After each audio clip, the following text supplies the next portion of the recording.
Hello GolfPass, Martin Hall coming to you from the sand in Lake Nona.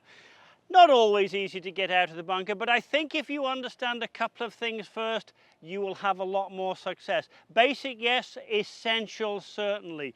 Look, first thing to understand with greenside bunker shots is the club has to pass under the ball. The deepest part of the divot must be below the ball. The example I can show you, if I took a hula hoop and I stood on it and I buried it into the sand, I think from your perspective there you could see how I've got the bottom of that hula hoop underneath that golf ball. If I shape my swing in that manner, I will knock the sand from under the ball will come out. If the bottom of my swing is back there, it's a problem. If the bottom of my swing is up there, it's a problem. So I need the club to pass right under the ball, the deepest part of the sand divot below the ball. Now, what's important to make that happen? You stand in the sand, not on the sand. You don't stand on the sand, you stand in the sand, you get in the sand, you dig your feet in. I've never seen a good player that didn't twist and dig their feet into the sand. And I've seen way too many high handicap players, even medium handicap players, who just stand on the sand. You need to sink your feet in a good inch, a good 2 inches below the level of the ball, because that helps the swing pass below the golf ball.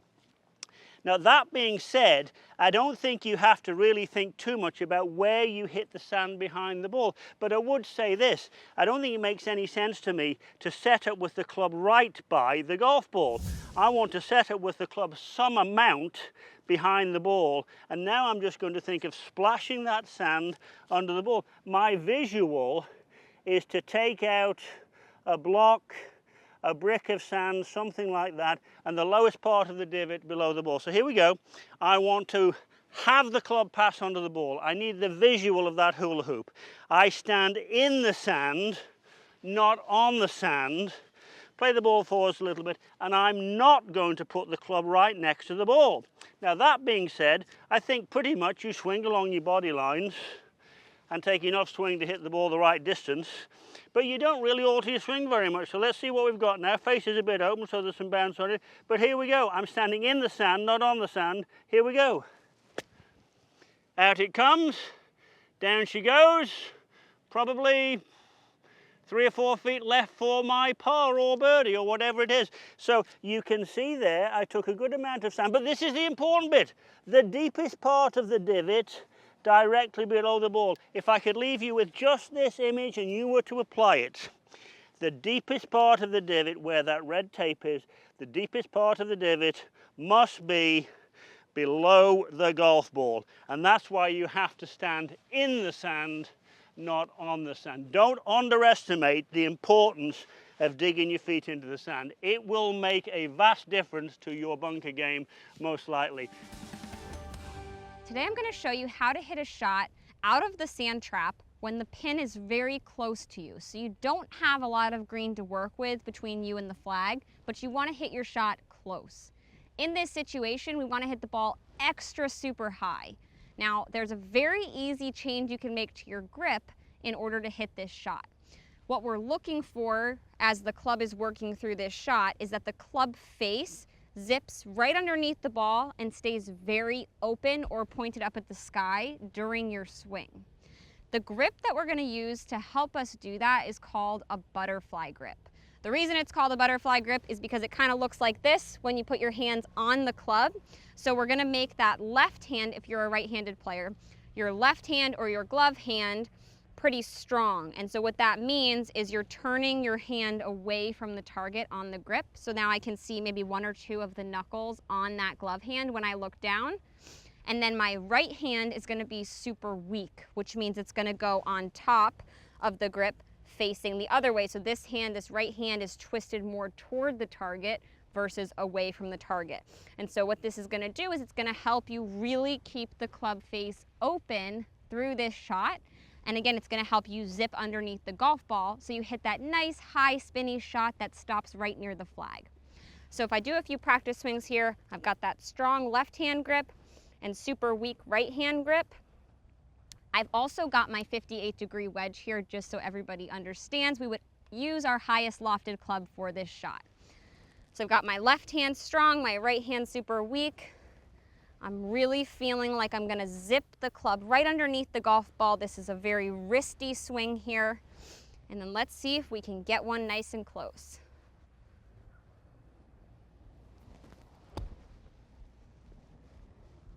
So as you can see, that shot went super high, stopped very quickly right near the hole. Again, this is a great shot to use it when you don't have a lot of room between the edge of the green and the hole, if we want to get that shot close to the hole. So it's going to be very high, stop very quickly, almost like a flop shot out of the bunker. So we're using that butterfly grip to help us do that. And hopefully, if you can throw this shot in your bag, it will help you shoot some lower scores. Hi, I'm Devin Bonebrake, host of the Golf Fix, and we're talking bunker play today and how to get out and how to put a little zip on those shots. What I want you to do here is something I see with Jordan Spieth all the time and a lot of good bunker players is the look after they hit it like they're gonna put the grip right in their pocket. The club's up, the face is to the right and open, and they have what we call more of a narrow arc coming through. It's not a really long follow through or a long arc. They're trying to get that club out of the bunker, finish with the club up and to the right like they're gonna shove this right in their pocket. So I'm gonna demonstrate this a couple times. I'm gonna take my address, relax my grip pressure, and my goal is as I spank that sand, I'm trying to get this club to get back up and put that grip in the pocket.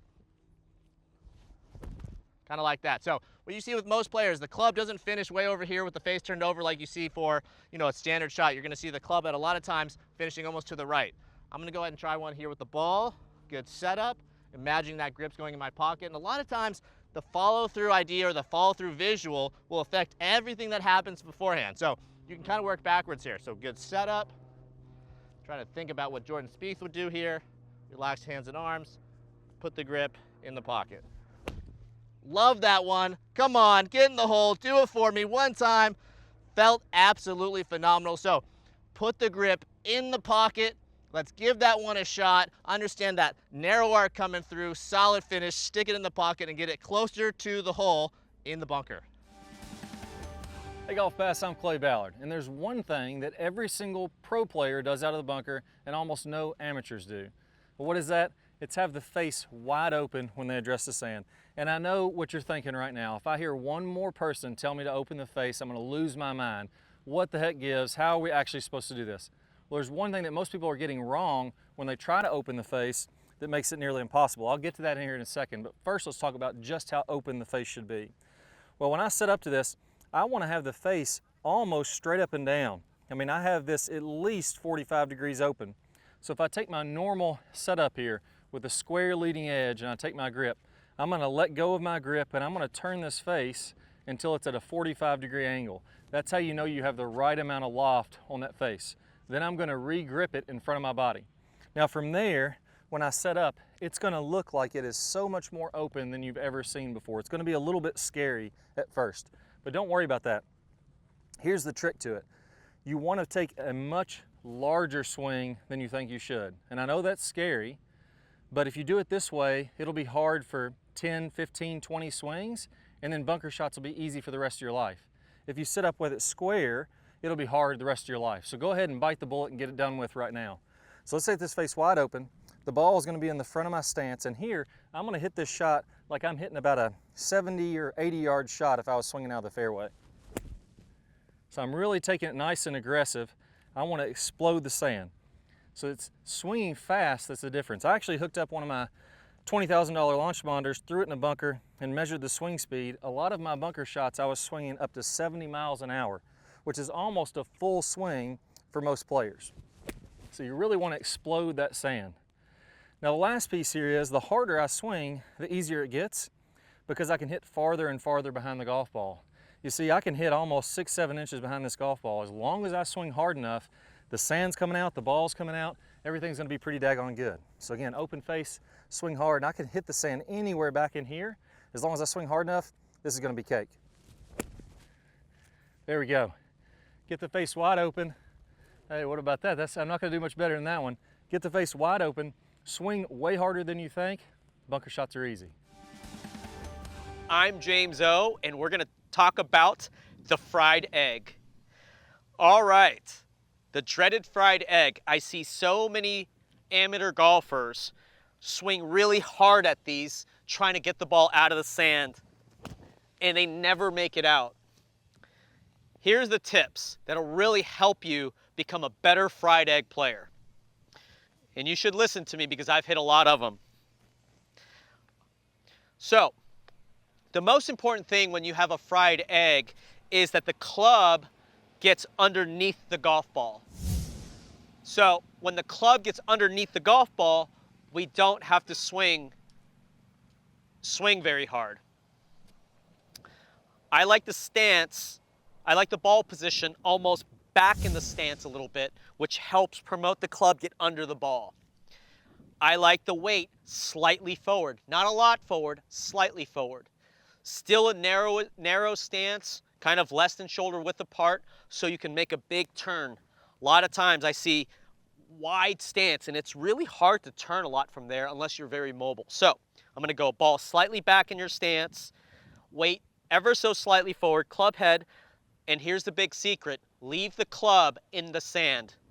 Nice big swing, slow, leave it in the sand. You can see, oh, that was a good shot, how soft I swung there. I didn't have this extra effort trying to help the ball out. That's going to really help you learn how to properly get the ball out when the ball is plugged. I'm going to demonstrate one more time.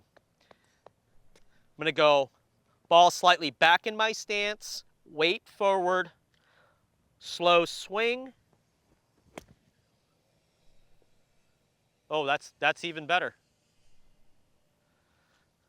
Told you I've hit a lot of them. Next time you get in the practice bunker, don't be afraid. Bury a couple balls, hit some fried egg shots, work on these tips, and I guarantee they'll help you. Today we're going to talk about how to use different clubs when you're in the sand. Now, I used up to 3 wedges in the sand. I've got a 60 degree, a 56, and I'll even use my gap wedge or my approach wedge as well, depending on the distance that I have to the hole. Now, we can have different distances with each wedge, even within each one. If I start with my 56 degree wedge here, I can set up square, which I would recommend a lot of you start by doing versus opening up that club face. So you've got one distance with that square club face. You can open up the club face to get that ball to go a little bit shorter. You can lower the handle of the club and get lower to the ground to allow that to go even shorter. And then you can do the same thing with your 60 as well as your third wedge. So you've kind of got 3 different built-in distances, almost similar to your full swing shot with these wedges, built into each club. So you've got up to 9 different distances you can hit the ball out of the bunker. And I think it's a great way to be able to adapt different situations. So here I would probably pick my 56 degree wedge, and I will open up the face just slightly. I've got a little bit of kind of a medium length bunker shot here. It's not super short. So I'm gonna open up the face a little bit and make my normal bunker swing. And that was about the perfect distance there for that hole I was trying to go to. But if we were a little bit closer and the pin was closer to us, maybe I would use my 60. If I was way back in the sand and I had a long way to go, I might use that third wedge. So lots of different options here. You can mess around with the club face, your setup, and your swing to get the ball to go different distances. This can help you get the ball closer to the hole and shoot lower scores when you're out on the golf course. Hey GolfPass, I'm Matt Collis and I'm here at the beautiful Lake Nona Golf and Country Club in Orlando. I'm going to talk to you today about the uphill lie, a shot that we're faced with very often out on the golf course. When we hit these shots, there's kind of always a bit of an idea of like, how do we get this ball out? Do we lean into the slope? Do we lean with the slope? And it's a tricky one. There's a real simple answer. At all times on the golf course, you always want to keep your spine perpendicular at 90 degrees to the slope of the bunker. It's a far easier way, a more consistent way to get the ball out. If you start to lean into the slope, you're going to find inconsistencies with the ball strike. So to make this as easy as possible, because this can be a tricky shot, I've got one lie that's kind of set up nicely, and then we're going to talk about the plugged one, which we all know we get that often when we hit it in the face of a trap. And you can see this is a real steep upslope. This is kind of like the side of Mount Everest trying to get this ball out. And as an Englishman, I've faced this shot a lot in the UK with some of our steep bunkers. So what I'm going to do here, I'm going to get my right foot really nicely buried in for a nice stable base. And you can see I'm going to get my spine angle perpendicular at 90 degrees to the slope, and I'm going to stay here through the shot. Now, if I'm going to hit it up, this is going to act like a launch pad, so the ball's going to come out a lot higher. So I need to take that into account when I'm hitting the shot. If the flag's a little further away, I might have to hit this harder, or maybe even sort of shut the face a little bit. But the mission here is to get the ball up and out from what is really quite a tricky lie. So once I take my setup position here, my spine angle stays at 90 degrees to the slope, and I'm going to keep my head back kind of to make sure I hit that shot as I want to. So here you go, big steep slope, nice stable base, keep my head back, and let's hit up with the slope. Here we go. Covered in sand, but we're happy with that. Now, make sure you keep your spine perpendicular to the slope. The plug shot, just as we sort of have talked about in the past with using the bounce of the club, we now need to dig the club into that plugged sort of lie. So we're going to use the leading edge, that sharp leading edge, to dig into the back of the ball. So this plug lie, nothing changes in my setup. I'm going to keep my spine perpendicular to the upslope, but this time I'm going to hit quite hard into the back of the ball with a leading edge to chop in. So here we go. Happy with that. Two really tricky lies there on a very, very steep slope. So getting the ball out and giving yourself a chance to make a putt is really kind of what you want to do. When you practice this shot, and you should practice it, just make sure you keep your spine perpendicular to the slope, and we work on swinging up the slope with the slope. Don't fight and hit down into it. When you're in a greenside bunker and you're on a downhill slope just like this where the left foot is low, I would consider this as one of the toughest shots out of the bunker. But don't you worry, this is one of my favorite shots. All right, so the most common faults I see with amateurs here is to miss that spot, that inch or two behind the golf ball by a lot. I see a lot of missed shots, like a foot or two behind the golf ball. When you're hitting this downhill lie, just remember these two things. The first one is that the ball is going to shoot out lower because of the slope, and it's going to run out a lot more. So you have to take that into calculation when you're choosing your landing spot. Allow the run to happen. Number two is that you have to set up correctly to avoid really big mistakes, okay? Let me show you the setup. Now here you want your stance wide, weight on the left is the same thing. Ball position goes back, however, about a ball or two back depending on the slope. If the slope is severe, you want it farther back. That really allows the club head to enter that inch or two behind the golf ball cleanly, consistently if the ball's back. If the ball's forward, you're gonna end up hitting like 2 feet behind the ball, right? So the ball position is very important, and this is the time where you get to match your shoulders to the ground. This is going to allow the attack angle to become steeper so you can have cleaner contact into the sand and have consistent results coming out of the sand. Actually, there's a bonus tip here, guys. You want to add scoop in your follow through. A scoop is, I've probably shown you a ice cream scooping motion before, but I'm going to use something different, something I've used a lot back when I was in middle school. I would practice this way with my friends. You would hit and try and leave the sand on your club face in the finish. Of course, the sand wouldn't stay there because you're swinging through, but that's the idea of holding it off, scooping through, keeping that sand on your club face as long as possible. You're gonna add that scooping motion, okay? Let's get the ball back in your stance, match your shoulders to the ground, and you're going to scoop through. Whoa, that was a good one, guys. I told you it was my favorite bunker shot.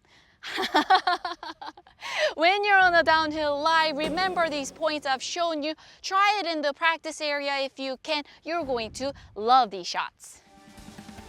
Martin Chuck here, and this bunker tip is a Masterclass. This is 501. You know, most of the folks that come to my golf school, I always say I'm going to graduate everybody that comes to my golf school out of bunkers, and they all do.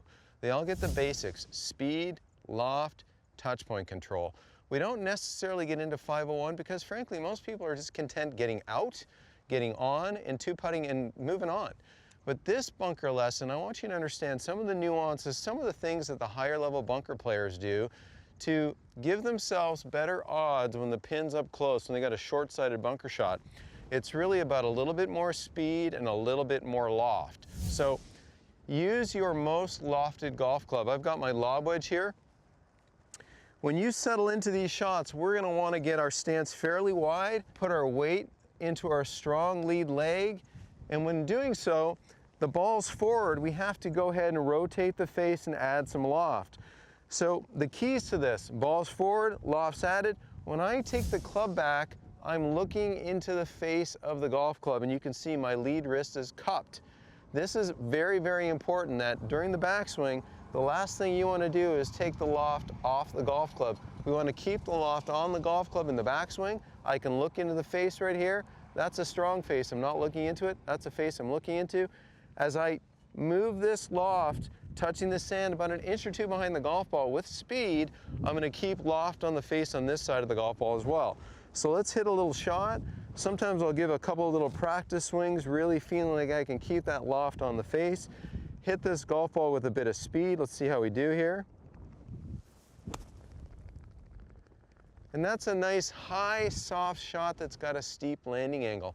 So GolfPass, remember to hit these shots, a little bit trickier shot, a little bit more speed, keep loft on that golf club. With your lead hand, you'll want to rotate that, really feel like you got some bend there.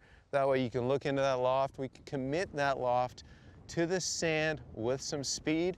And in the through swing, we're going to keep that loft on as well, so I'm looking into the face in the through swing as well as my body rotates through the shot. You're going to hit some really cool bunker shots.